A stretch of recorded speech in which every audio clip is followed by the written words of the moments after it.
¿Qué tal? Bien, bien. Ya estás con la Eh, sonrisilla de domingo por la mañana. sí, hoy me voy de October, ¿Otra vez? otra vez. ¡Qué sinvergüenza! ¡Llévame! Es que, a ver, lo divertido es por la tarde, pero claro, con familia no se puede ir por la tarde. A partir de las 8 no inviten niños. Ya hay locura, locura de Entonces brutal. hoy es lo bonito, hoy vas a comer, vas a ver el desfile, pero bueno, también está muy guay. Bueno. Pero entonces hoy no cabe, hoy caerá por lo menos una cervecilla, sí. Tres como el otro día, no, pero No, una tres sí, ¿no? no, porque son muy caras. Básicamente Pero porque son carísimos, sí, no, sí. pero una sí. Bueno, pues nada, qué tal tiempo hace? Pues a ver, ya empieza el otoño, hace frío, Sí. pero hoy va a hacer soleado, va a hacer 15 grados, pero con sol, entonces se va a estar bien. Bueno, perfecto. Pero ya es otoño, ya no puedes ir en pantalón corto. Ya bueno, a ver qué quieres. Pues aquí hace mejor tiempo ahora que cuando me fui en agosto. Ah, Ayer hacía un calor, ya ayer hacía un cambiará. calor. uf. Ayer fui al gimnasio por primera vez después de 2,5 millones de años, más o menos.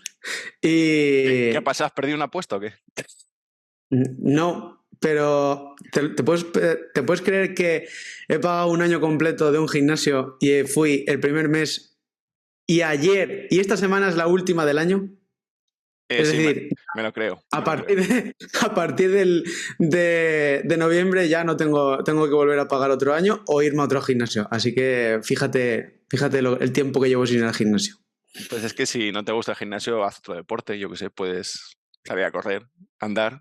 No es que no me guste, es que hay mucha gente en estos gimnasios. Entonces tengo que buscar otro que esté un poquito más vacío. ¿Por qué crees que me voy yo a las 10:30 de la noche o a las 6:30 de la mañana?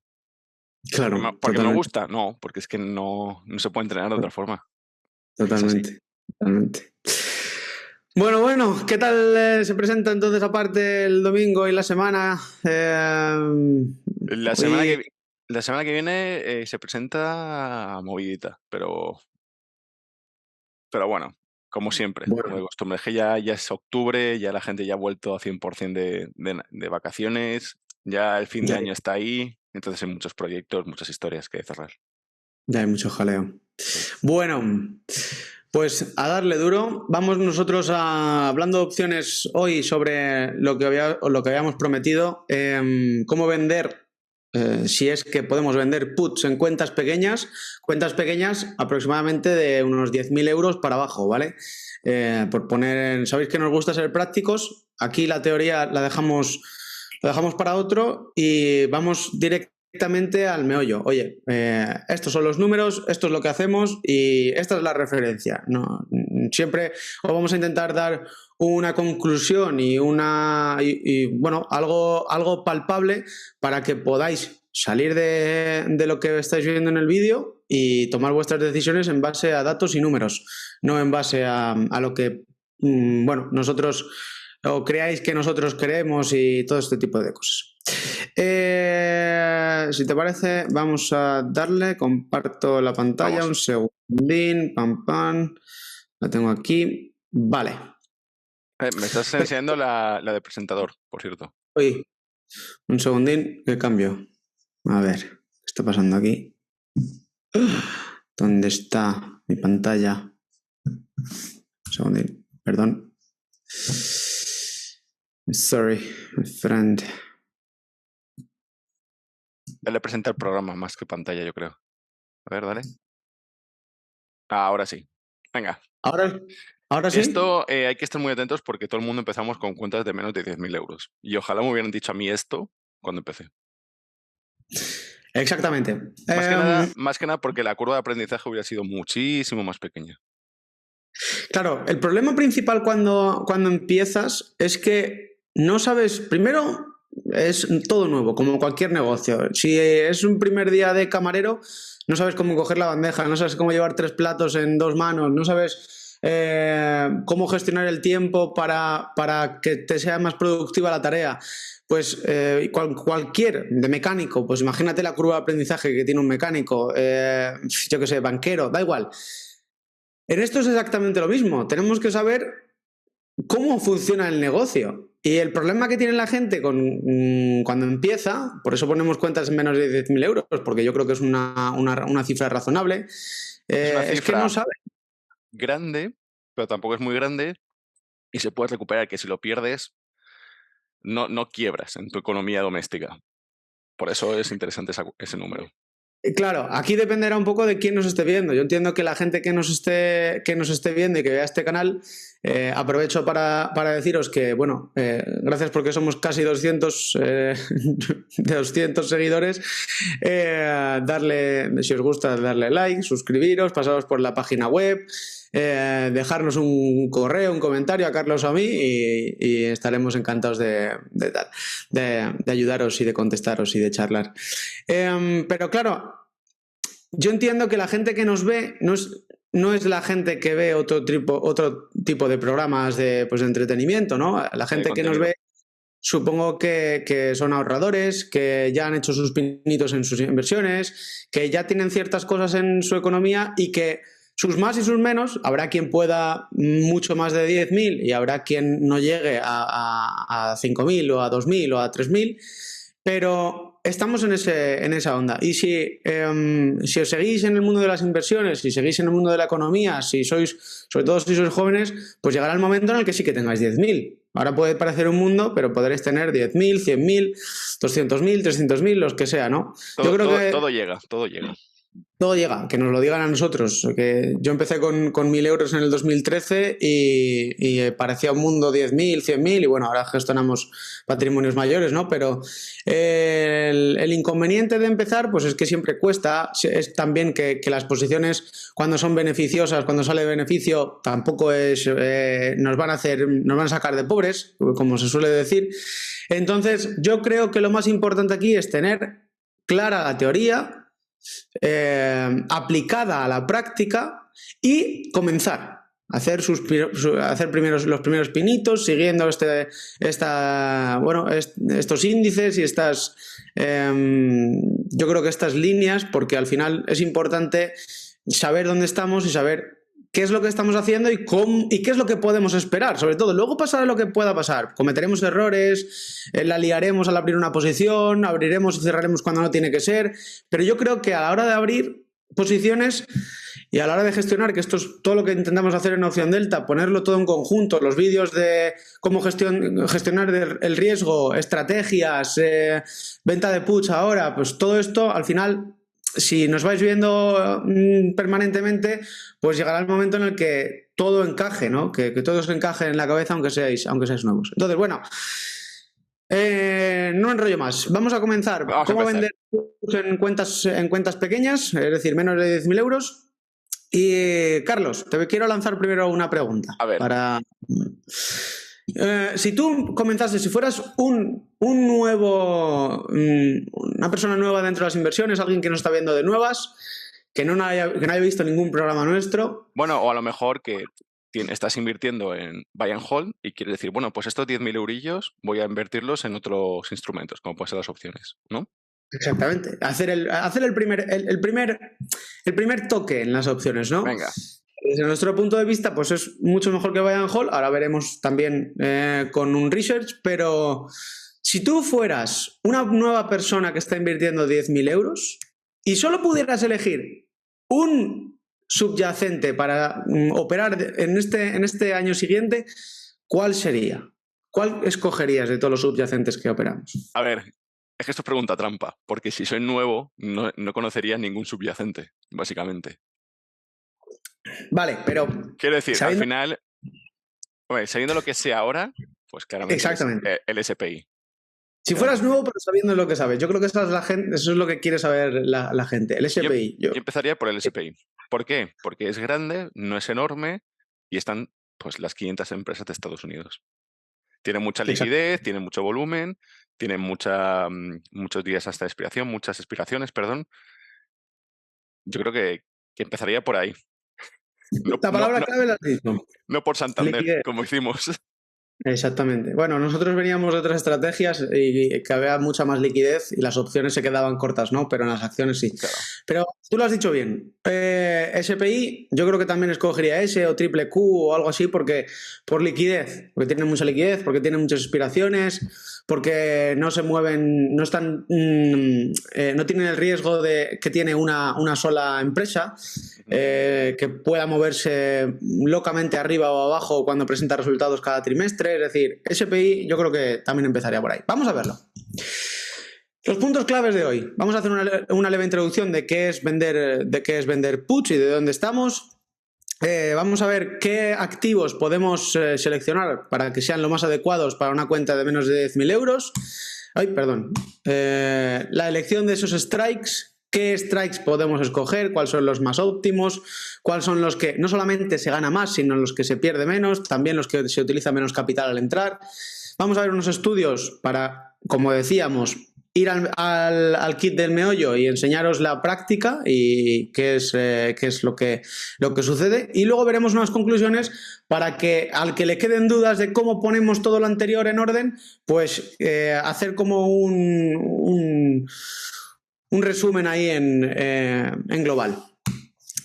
Bueno, empezando por la introducción. Yo creo que queda más que claro que en Opción Delta hemos demostrado en diferentes ocasiones que vender puts fuera del dinero, out of the money, OTM es lo que quiere decir, simplemente por abreviar, que históricamente tienen un mejor rendimiento que comprar y mantener acciones, la estrategia buy and hold o similares, ¿vale? Comprar por dividendos, lo que sea. Cojamos, por ejemplo, el SPI, justamente el activo que Carlos ha dicho. El ETF más antiguo del mundo, el más operado, el con más liquidez, el que refleja el movimiento del SP500 como índice, etc. Hemos hecho una comparación de estrategias, buy and hold, comprar 100 acciones y también vender una put, que representa 100 acciones también, a 45 días hasta la expiración a un delta 30, fuera del dinero. Desde el 1 de enero del 2006 hasta agosto del 2023, es decir, 17 años, casi 20 años de operaciones, de resultados, que se resumen en, si hubiéramos comprado acciones en el 2006, hoy nos hubieran costado creo que aproximadamente unos 12.500, aproximadamente, no sé el precio exacto del SPI en el 2006, pero aproximadamente unos 12.500, hoy tendríamos 31.700 dólares, ¿vale? Y la pérdida máxima, esto es importante, que hubiéramos la pérdida máxima en un solo periodo, ¿no? Desde máximo hasta mínimo más o menos en un mes, que hubiésemos tenido sería unos 11.700 dólares en el 2022, ¿de acuerdo? Desde pico máximo hasta pico mínimo. Es la máxima pérdida que hubiésemos tenido que soportar, aunque luego hubiese recuperado. Sin embargo, al vender una put con un delta 30 a 45 días hasta la expiración, todos los días o todas las expiraciones hasta hoy, de esa misma fecha, tendríamos 39.457. Es decir, aproximadamente un 20% más. Sí. Un 30% más. 25 diría yo. Porque son... 25.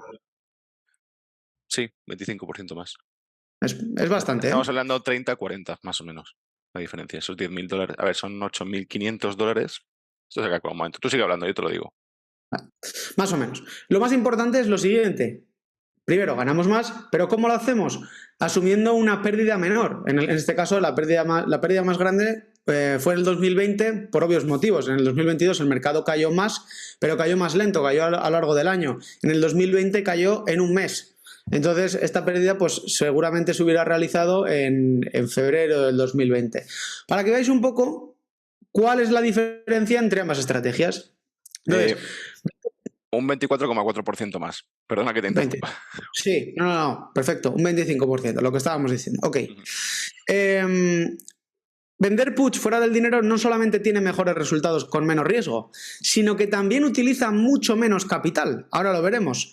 Esto hace que el ROC, el Return on Capital, o bueno, el beneficio por capital empleado, en las siglas en inglés, pues sea mayor. Es decir, somos más eficientes con el uso de nuestro capital.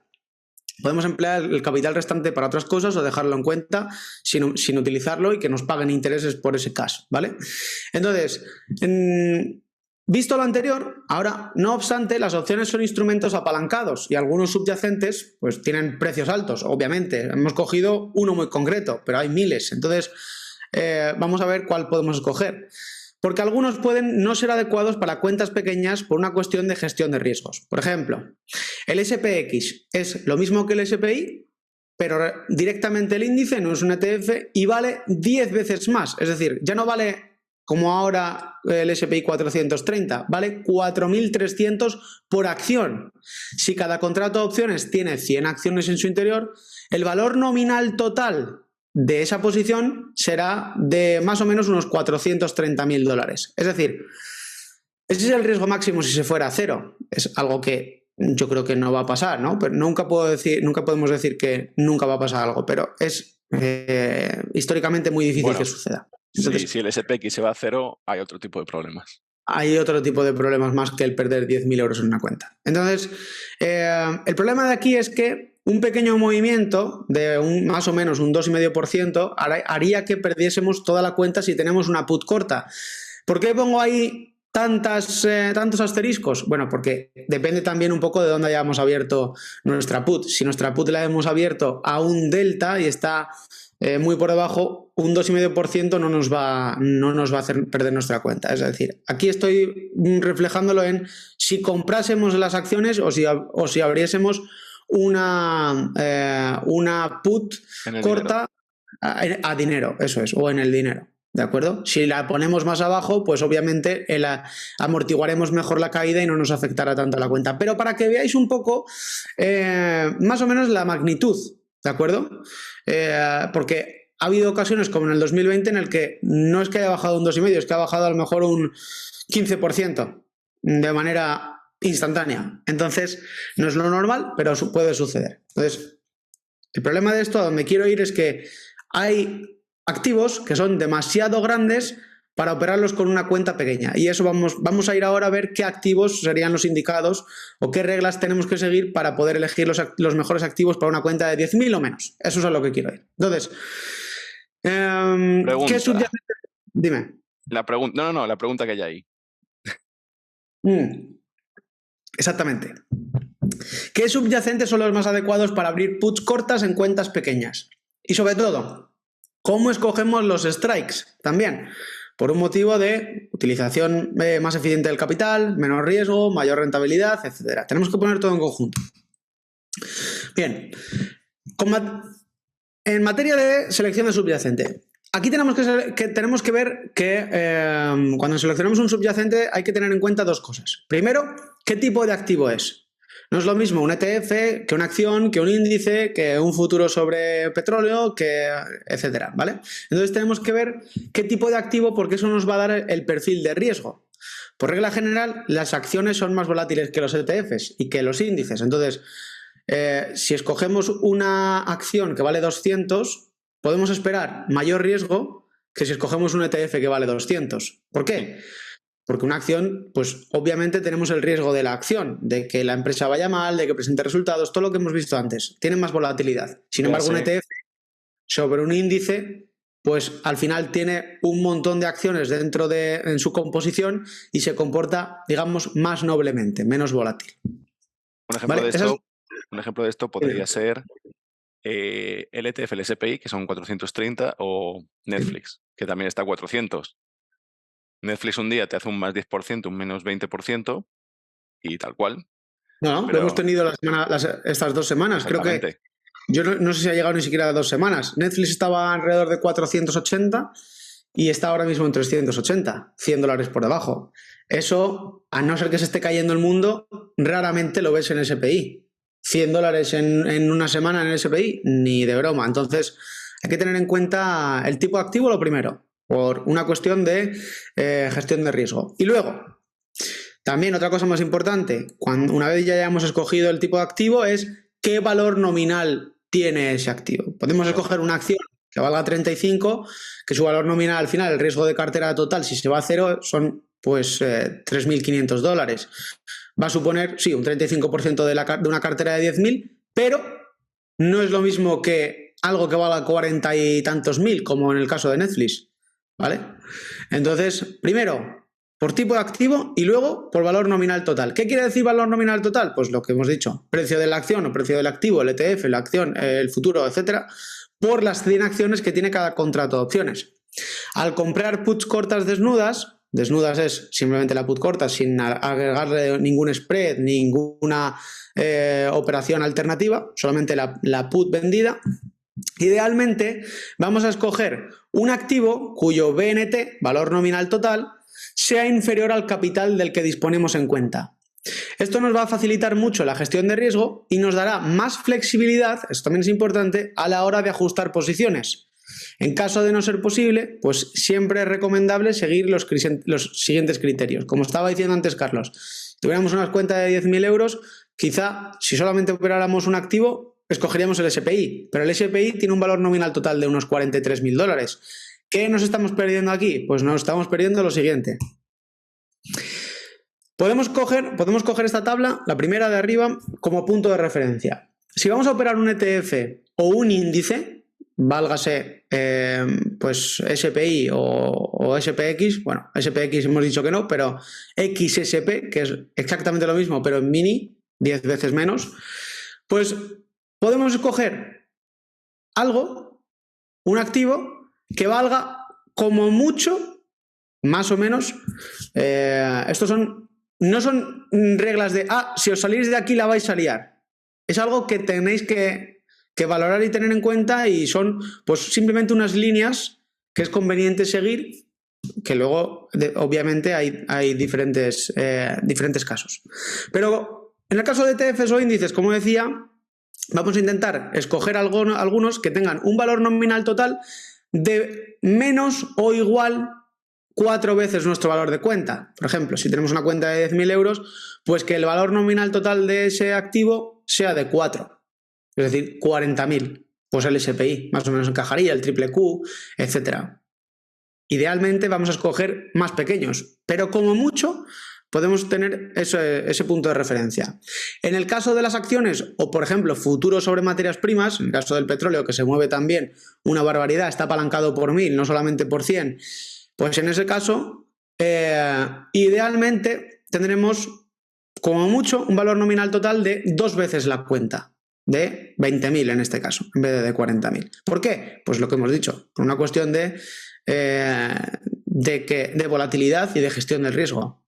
Netflix se ha ido un 100 puntos abajo, SPI de momento no tiene ese track record que yo sepa en una semana. Incluso en el 2020 tardó un par de semanas en bajar $100. Por lo tanto, si existen dos opciones con similares características, liquidez, volatilidad implícita, perfil de riesgo, etc., por regla general deberíamos escoger la que menos valor nominal total tenga. Vamos a poner unos ejemplos claros. Oye, Julián, me parece muy bien todo lo que me estás contando. Dime qué activos opero. Pues desde nuestro punto de vista, en el tema de acciones, acciones con mayor volatilidad, con mayor valor nominal total podrían ser Meta, que vale unos 300, Microsoft, que vale unos 300, Tesla, que vale unos 200 y pico largos, Netflix, que vale casi 400, pues todos estos vamos a intentar mantenernos fuera de ellos en put cortas. Ojo. Luego hay otras estrategias con riesgo limitado, sin que sean tan direccionales, como los Iron Condors, ratios, todo esto. Aquí podemos operar Meta, Microsoft, Tesla, Netflix, lo que queramos, porque estamos limitando el riesgo y ya sabemos por otros capítulos que hemos hecho antes que como mucho cada operación debería tener un 5% de riesgo de cartera.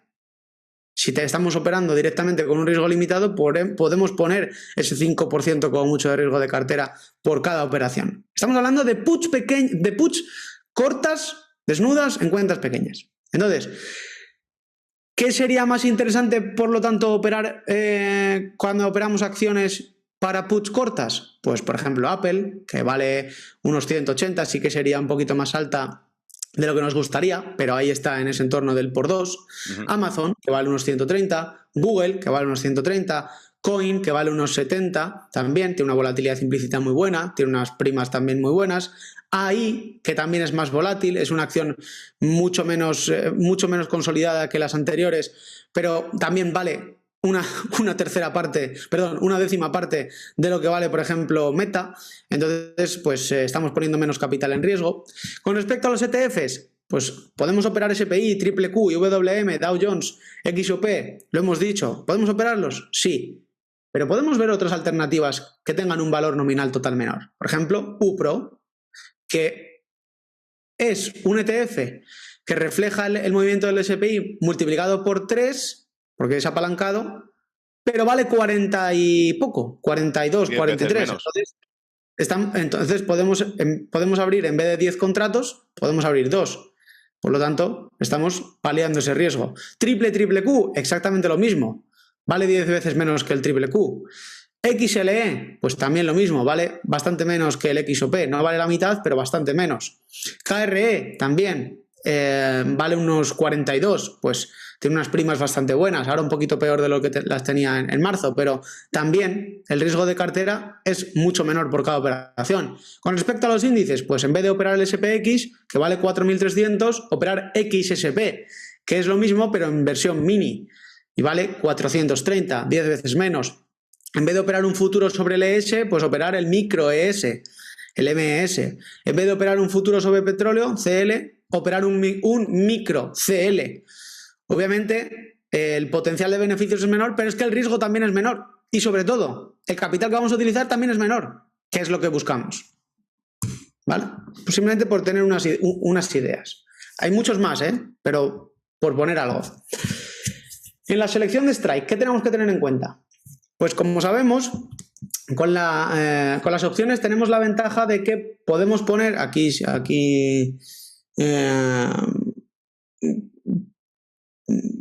va a depender también del subyacente, ¿vale? Pero más o menos, por eso pongo aproximadamente.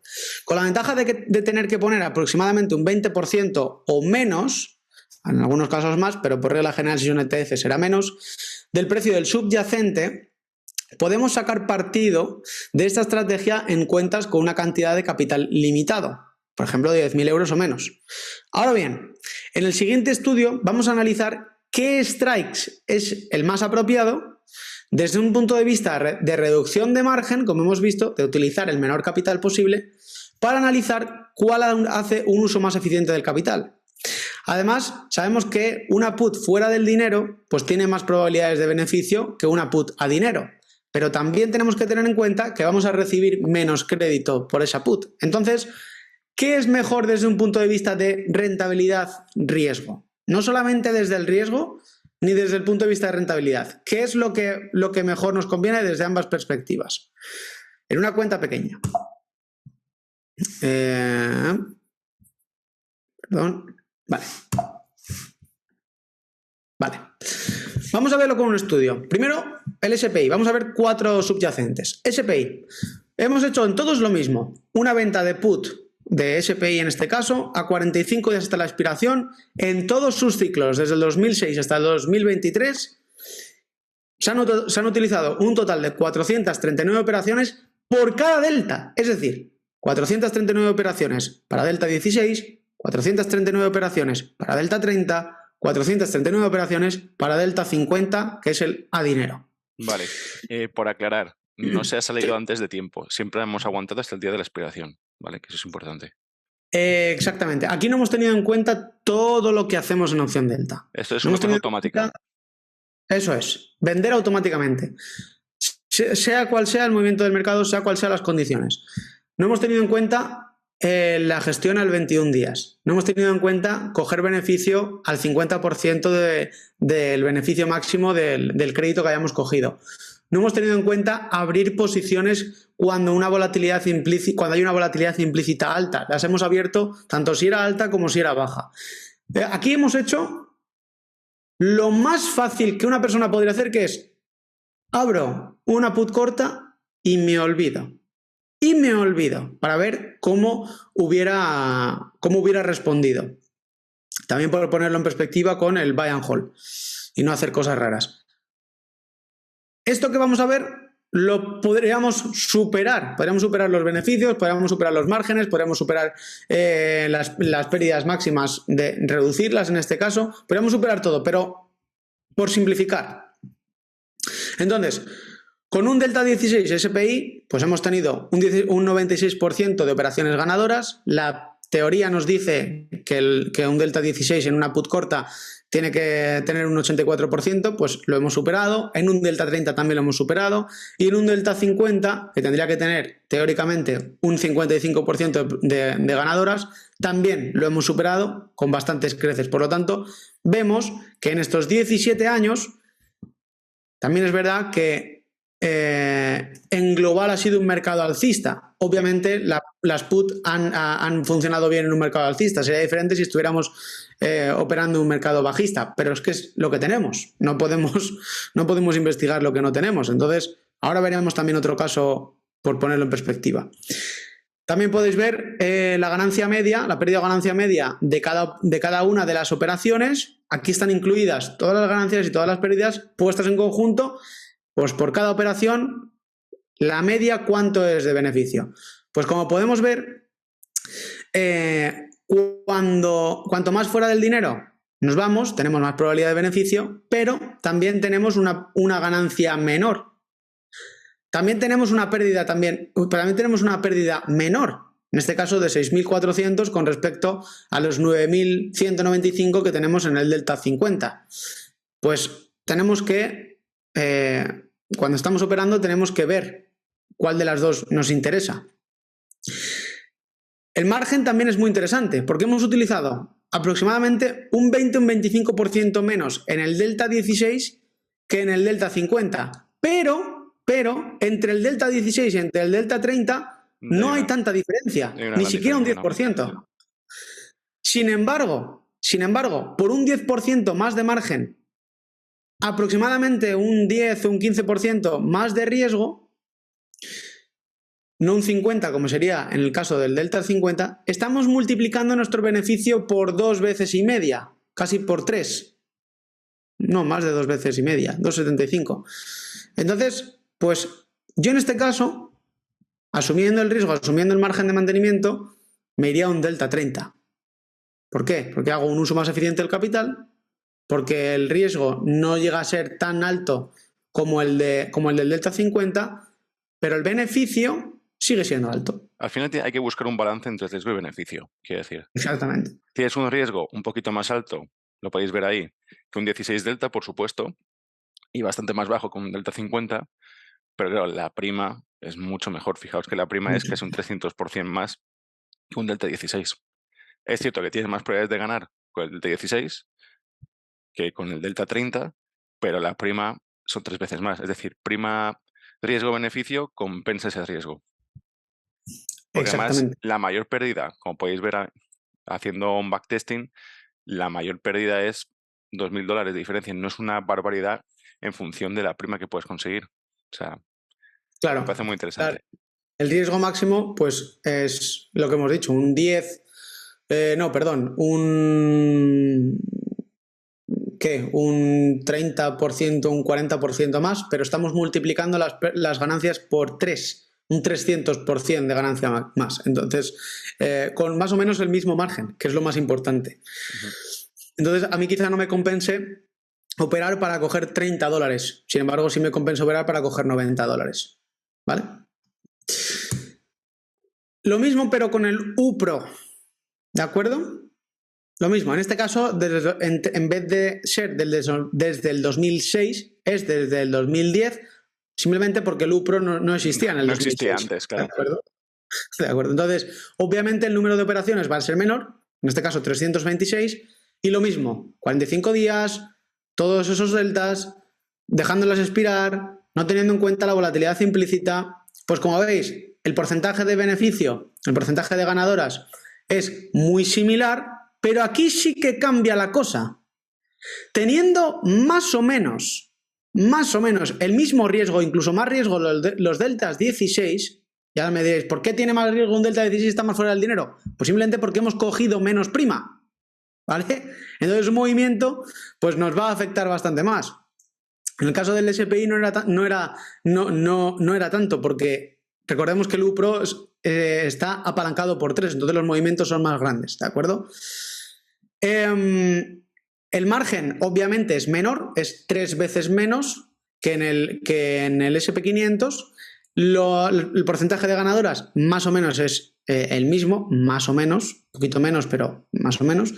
Pero la pérdida de ganancia media sí que es muy, muy importante. Mientras que el delta 30 y el delta 50 se mantienen en el mismo beneficio medio por operación, el delta 16 tiene un cambio brutal.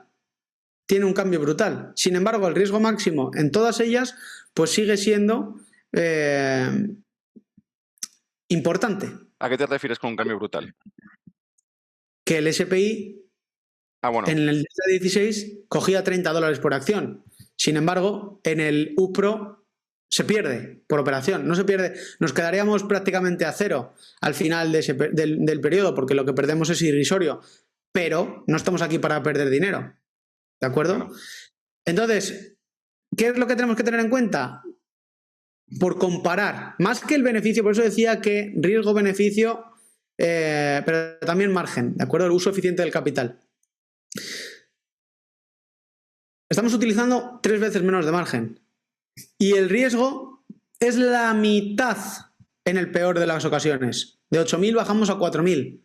Por lo tanto, quizás sea más interesante utilizar UPRO, porque no nos afecta casi un 100% de la cuenta cuando hay una pérdida de la magnitud del 2020, y el beneficio más o menos es parecido, aunque sea inferior, pero ya nos estamos protegiendo ante una pérdida de la cuenta. Vamos a ver el siguiente ejemplo.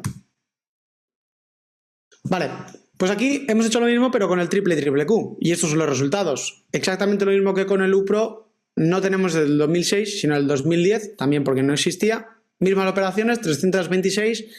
Porcentaje de ganadoras muy similares, quizá un poquito superior en el delta 16 y delta 30 que el UPRO, no en el delta 50.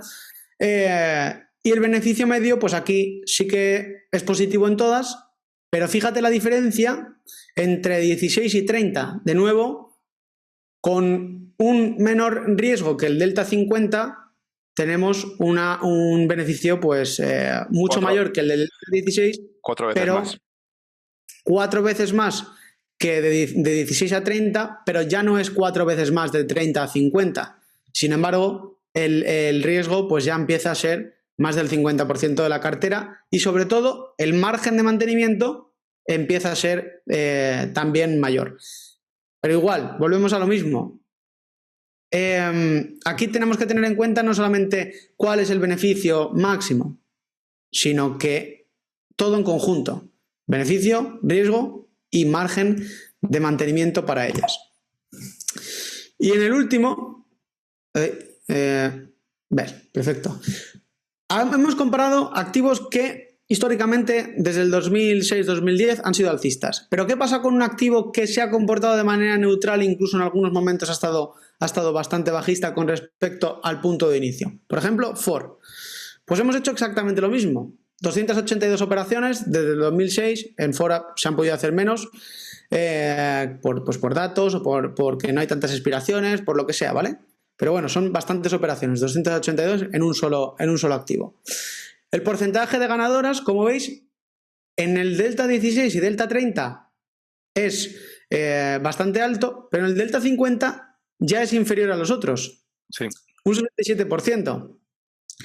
Las pérdidas y ganancias, y esto es lo más interesante, en el delta 16 se pierde $0.64, perdón, es una pérdida pequeña, pero es una pérdida. Uh-huh. Esto es porque, a pesar de que nos hemos ido muy lejos del dinero, lo mismo que antes, no hemos cogido un crédito suficiente y las perdedoras nos han superado a las ganadoras. Sin embargo, en un delta 50 también hemos perdido, y hemos perdido más. ¿Por qué? Porque Antes estábamos operando activos que históricamente han subido, ahora estamos operando un activo que se mantiene lateral o incluso en algunos casos bajistas. Por lo tanto, si estamos más cerca del dinero, cogemos más prima, pero es que también el riesgo pues es mucho mayor. También lo refleja en la mayor pérdida, en la que delta 30 y delta 16 son más o menos iguales. Sin embargo, un delta 50 se multiplica por un 50% ese riesgo, ¿vale? Entonces, para que veáis por qué preferimos un delta 30 o un delta 20, un delta 25 con respecto a un delta 16 o un delta 50. Para algunos casos, para algunos casos. Porque el riesgo, el margen de mantenimiento y la ganancia que tenemos, todo puesto en conjunto, nos dan mejores resultados con un delta de aproximadamente 25 o 30, ¿de acuerdo? Por concluir, el número de ganadoras es superior al esperado teóricamente en todas ellas, incluso en FOR. Un 84% es el esperado para la primera desviación estándar en las PUT y un 55% para las que están a dinero en las PUT. Como veis, en todas ellas hemos tenido un porcentaje superior a eso. Cuanto más bajo el valor nominal total, menor riesgo corremos en cartera. Eso lo hemos visto. En SPI perdíamos aproximadamente 8.000, 9.000 dólares en el peor caso. Y con UPRO, Q y FOR, pues perdíamos 4.000, 2.000, en el caso de FOR incluso creo que era menos. Entonces tenemos que tenerlo en cuenta cuando operemos, porque, vale, podemos estar durante muchos años sin que se dé un caso como en febrero del 2020, en el 2020. Pero es que también podemos empezar y mañana pasar un febrero del 2020, ¿de acuerdo? Vender puts es más efectivo incluso si no gestionamos la posición. Como hemos dicho antes, si la gestionáramos y hiciéramos todo lo que hacemos en opción delta sería mucho mejor. En este caso, pues cerramos con el 50% del beneficio, no tenemos en cuenta la volatilidad implícita para abrir estas posiciones. Hacer lo anterior, coger el 50% de beneficio, tener en cuenta la volatilidad implícita al abrir, etcétera, etcétera, pues hará que todo lo anterior incremente y podamos subir nuestros retornos, nuestras probabilidades y nuestro retorno en capital, ¿vale? A pesar de que vemos mejores resultados en las que están a dinero, en las PUT a dinero, en SPI, Q, UPRO, el riesgo y el margen de mantenimiento también son mayores.